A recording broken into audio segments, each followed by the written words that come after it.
Nothing spells comfort like a bowl of beef stew with some hot steamed rice. Hi, I'm Nadine and I'm a home cook and I make a lot of fresh pasta at home. But when I'm not doing that, I make shortcut versions of well-loved dishes that usually take a long time to make. And today I've got an interesting one for you. Hope you try it.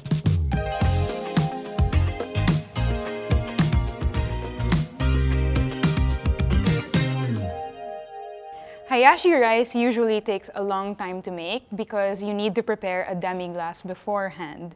And that involves making beef stock and reducing it, and that usually takes hours and hours.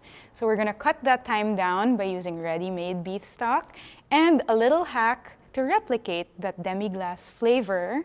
Today we're going to be using a nice, flavorful, fatty, thinly sliced cut of beef using short plate and slice it further into smaller pieces. If you prefer a leaner cut of beef, you can definitely use that. Just make sure that it's the kind that's really thinly sliced. So we're using shimeji mushrooms. All you need to do with this is cut off the ends. Those are ready for later. And then if you want to use other mushrooms, you can. Today I'm gonna be using shiitake mushrooms as well. So just take off these tougher ends, simply in quarters. You can also use dry shiitake mushrooms.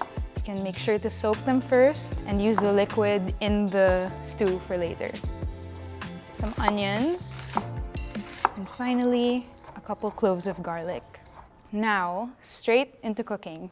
So the reason why we're browning the meat is because we just want a little more depth of flavor because we're doing a shortcut version of this. We're not using beef stock, we're not boiling this for very, very long. So the depth of flavor that we're going to get from caramelizing the beef first is gonna be really important. We'll put the oil in. There's this subgenre of Japanese cuisine that's called yoshoku, which is probably the earliest form of fusion cuisine.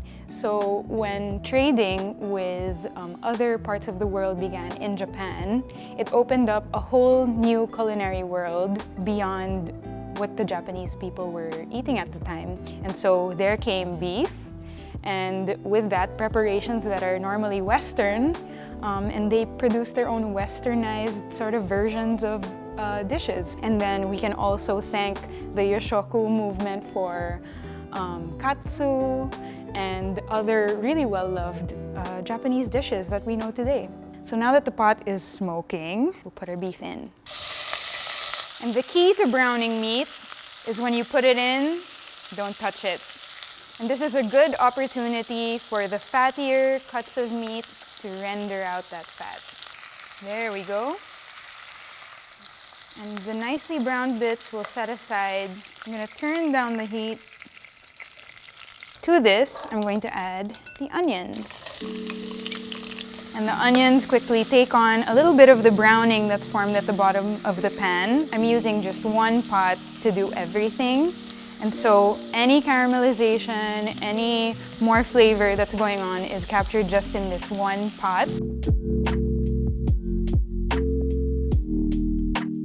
At this point, we're going to add the garlic. We don't want to burn the garlic.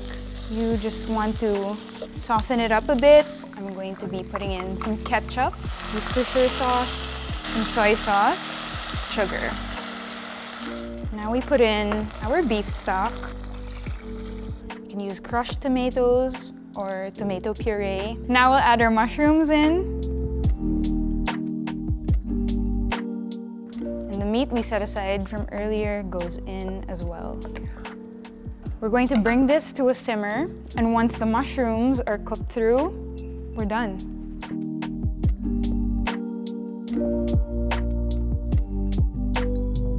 And then we serve it in a bowl over some rice. And that's it.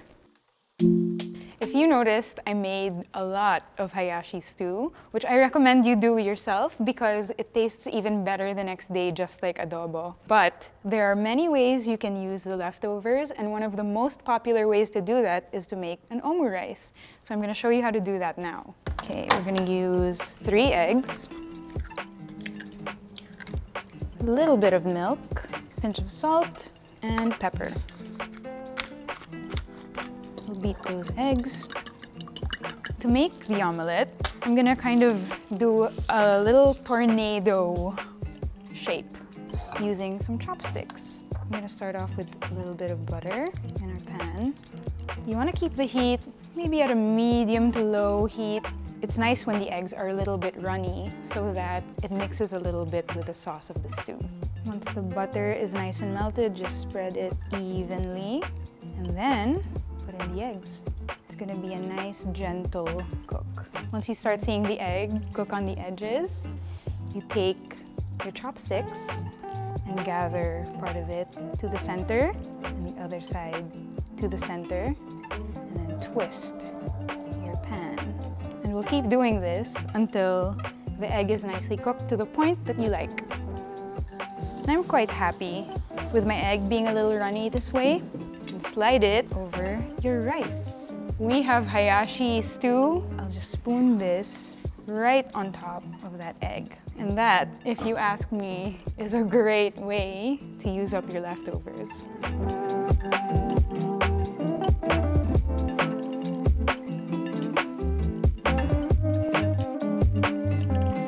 All right, let's dig in.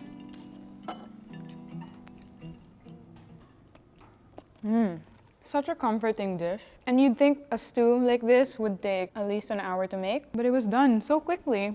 And it's extra satisfying. So now we're gonna be trying the Omurice version, which I already know is gonna be delicious because it did such a good job with that stew. Soft egg is always a good thing. You know, I might say that's even better. So I do hope you make this and save some for leftovers. Trust me,